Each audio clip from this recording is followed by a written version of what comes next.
I've been using the Galaxy S8 Plus for the last 4 months since the release date, and now since we're in August of 2017, Samsung has released a slew of updates for this device.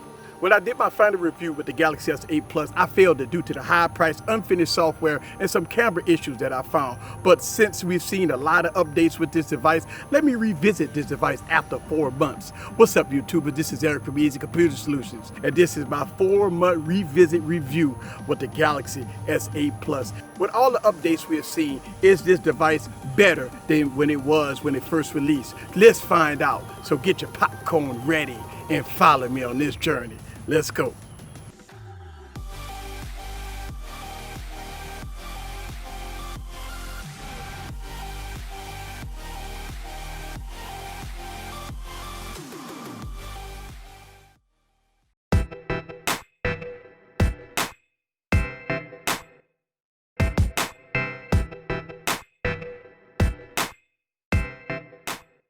What's up, guys? This is Eric again with another video, and the Galaxy S8 Plus has been a very addictive phone and it's hard to put down. Out of all the devices I reviewed on this YouTube channel, I've been very hard on the Galaxy S8 Plus, which some people criticize me for it.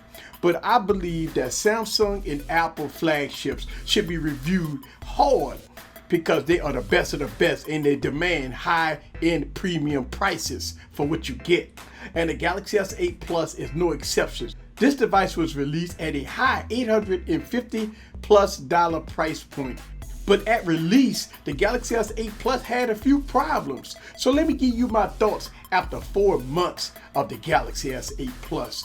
So by now you should know the specs, but again, I'm going to show you the specs on the screen.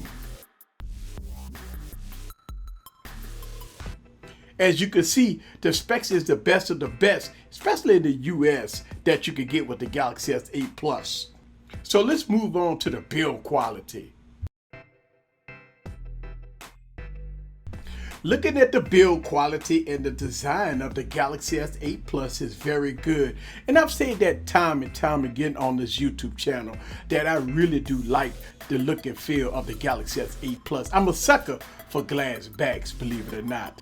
After 4 months, this device has held up very well. I kept this phone in a case, of course, to make sure that the glass is protected in the back. But as far as the build quality, Samsung has done a very good job, besides the placement of the fingerprint scanner. But you know what? I'm over it.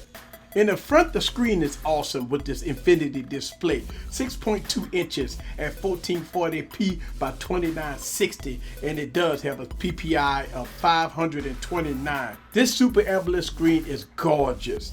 It's pleasant to watch movies and reading text. The only issue that I found with this device is out of the box, it's set at 1080p, but of course you could always change it to Quad HD, which is very beautiful. And I said it on this YouTube channel, and I continue to say that Quad HDs and 4K is the future of technology. So after 4 months with the Galaxy S8 Plus, the screen is very good, and I'm pleased that Samsung went with this infinity display. So as you know, with all Samsung devices, especially in the Galaxy range, you always have that Galaxy lag after a few months. But I can tell you, talking about the performance, it's fast. I had the occasional hiccups here and there, but I always have the device in full performance mode so I can get the best out of the Galaxy S8. Putting this device on full performance mode, this device flies. I see no hiccup, no stuttering. It's good to see Samsung give you the option to tweak this phone in all kinds of ways. But as of now, I have a few little hiccups here and there if I got it on optimized mode. But when I put it in high performance mode, I have no problems with fluidity with the Galaxy S8 Plus. It flies through everything and it does everything you want it to do in high performance mode. One of the biggest selling points of the Galaxy S8 Plus is its cameras. As you know, me and a lot of people on the web and YouTube has reported seeing some focusing issues when recording at 1080p, 60 frames per second. But with the slew of updates, did it fix some of the problems? Let's go ahead and take a peep at it. I'm going to show you guys 1080p, 30 frames per second, 1080p, 60 frames per second, and also 4K. So check this out.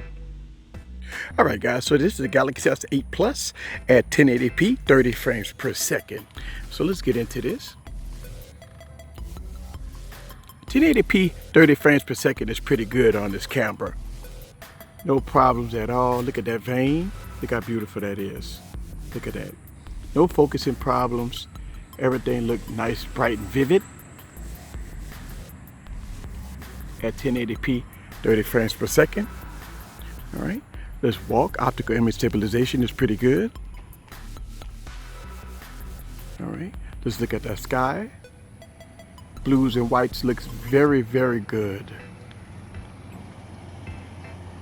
This is August of 2017, guys, 4 months in with the Galaxy S8. All right, guys, so this is 1080p, 60 frames per second. This is where we had the most problems at with this device.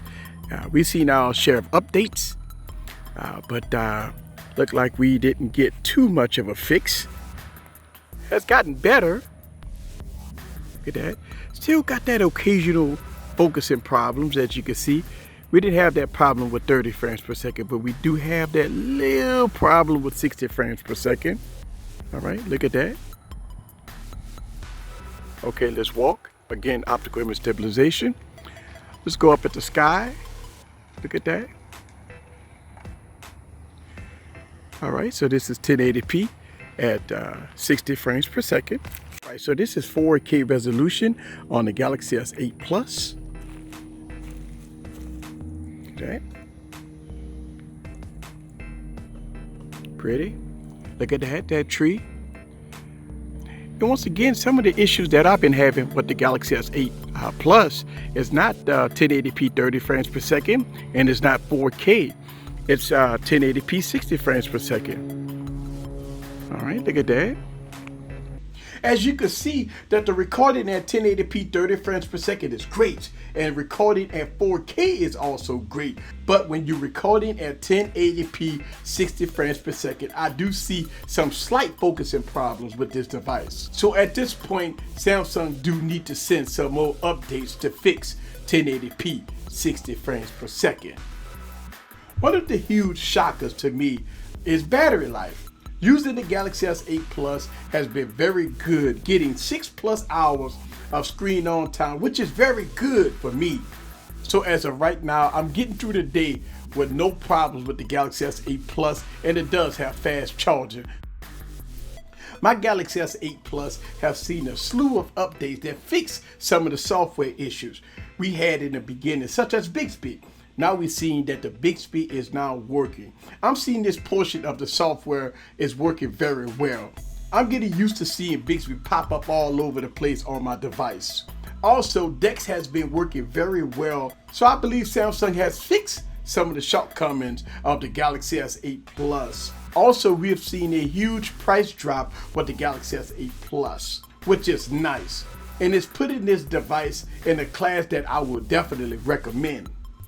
So my 4-month review with the Galaxy S8 Plus has been interesting, to say the least. It's something about this device that's a love-hate child. I love the design, I love the screen, I love the DeX integration, which is perfect for me. The performance is good, especially when you put it in high performance mode. The battery life is good, which get me through the day, so I have no problems with battery life. The cameras is great if you don't record in 60 frames per second. Bixby is working now, and now you're seeing price drops with the Galaxy S8 Plus. I've seen at least $200 to $300 cheaper from launch, which is great.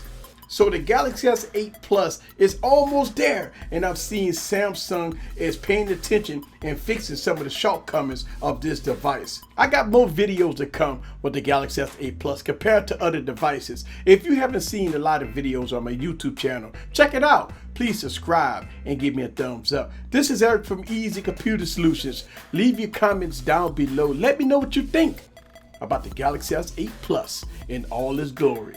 See you guys on the next video. Peace.